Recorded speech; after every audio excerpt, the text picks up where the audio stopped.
Assalamualaikum warahmatullahi wabarakatuh. Okay, class. In these explanations, we are going to talk about part of public speech and also presentation skill. Okay, part of public speech ada bagian dari speech itu ada structure, ada language, ada rhetorical device. Bagian maksudnya apa di sini? Structure bukan grammarnya ya. Structure di sini order, susunannya. Susunan dalam speech itu pastinya ada pembuka, ada isi, ada penutup. Kemudian biasanya ada yang menambahkan question sama answer. Ini bagian dari structure. Bagaimana structure itu bisa berjalan secara kesatuan, halus, dan ada yang mana yang penting itu ditekankan. Kemudian ada language. Language merupakan bagian dari speech juga. Language ini bukan hanya bahasa bukan bahasa Inggris, bahasa Indonesia bukan, tapi maksudnya language di sini adalah bagaimana speaker itu menggunakan phrase, sentence yang tepat, pilihan kata yang tepat. Then colorful language, bahasa yang dipakai itu bervariasi, tidak monoton, vocabulary yang dipakai juga bervariasi. Kemudian visual aids, speaker juga menambahkan visual aids. Visual aids itu biasanya menambahkan gambar sebagai pemerhati atau membuat audiens itu interact, tertarik. Misalkan ada tabel, ada chart, ada gambar-gambar yang lain yang sekiranya mendukung dengan speech kita. Kemudian bagaimana speaker itu mengklasifikasi suatu problem, bagaimana speaker itu memberikan contoh terhadap topik yang kita angkat. For instance,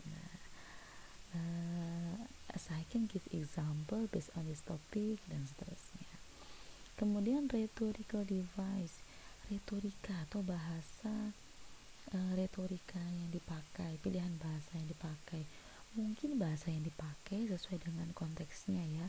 Mungkin comparison and contrast, ada humor, ada bahasa procedure, ada persuasif.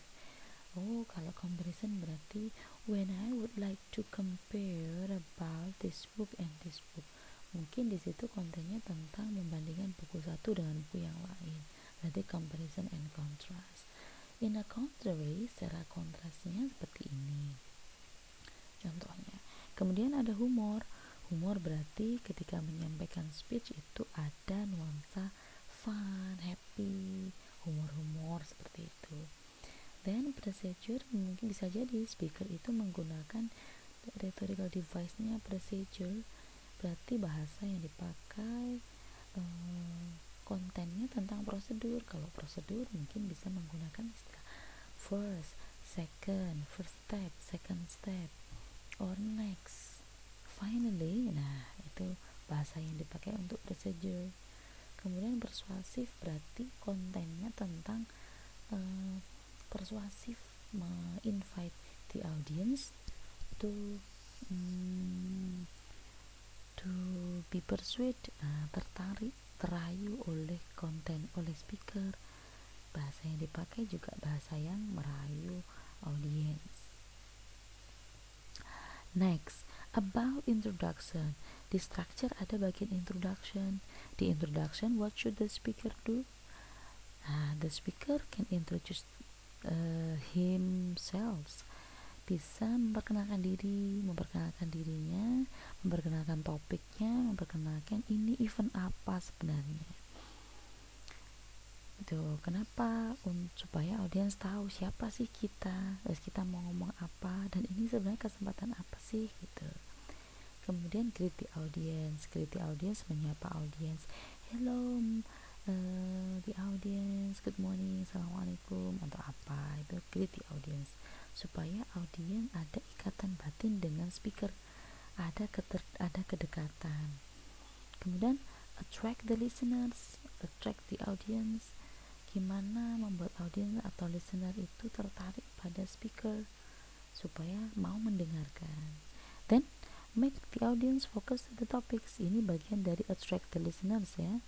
Bagaimana supaya tertarik atau fokus dengan topik yang dibawakan. Nah, bisa dengan memberikan contoh, bisa dengan memberikan fakta-fakta di lapangan yang sedang terbaru. Nah, itu. Kemudian identify about the topic of the presentations. Nah, ini bisa mengidentifikasi topik tentang yang akan disampaikan.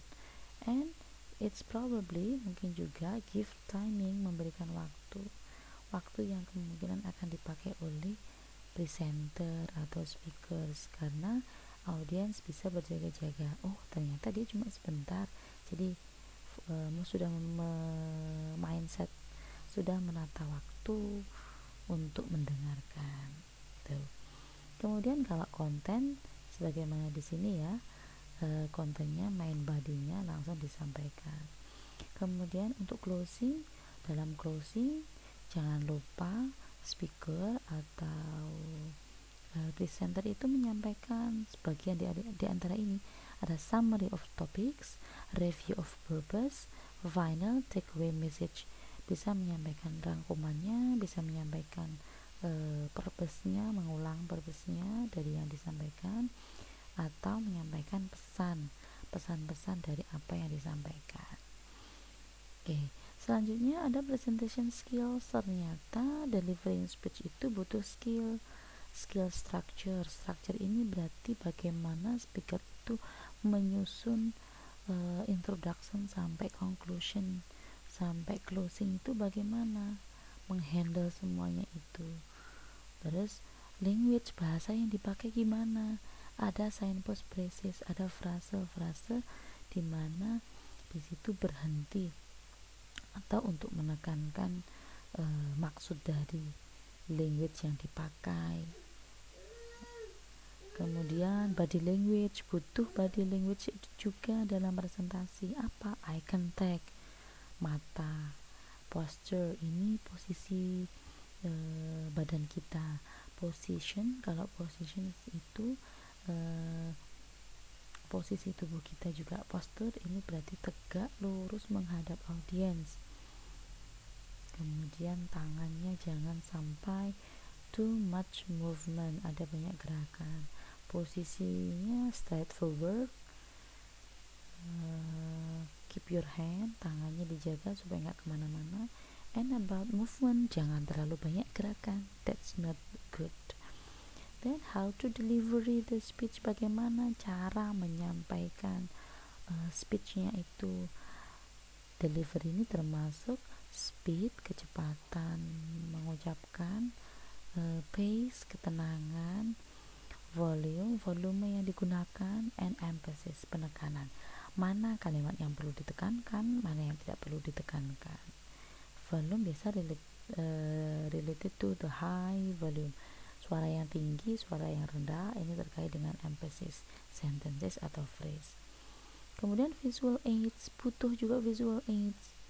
Nah, gambar-gambar pendukung apa aja, ada grafik, ada tabel, ada chart, ada diagram, ada foto dan teks atau selebihnya, itu untuk memperkuat presentasi. Nah, bagian presentation skill ini yang we need to have to make our presentations more powerful. Okay, I think that's all about part of public speech and also presentation skill. If you need more explanations, you can ask me via WA group. Thank you very much. Goodbye. Wassalamualaikum warahmatullahi wabarakatuh.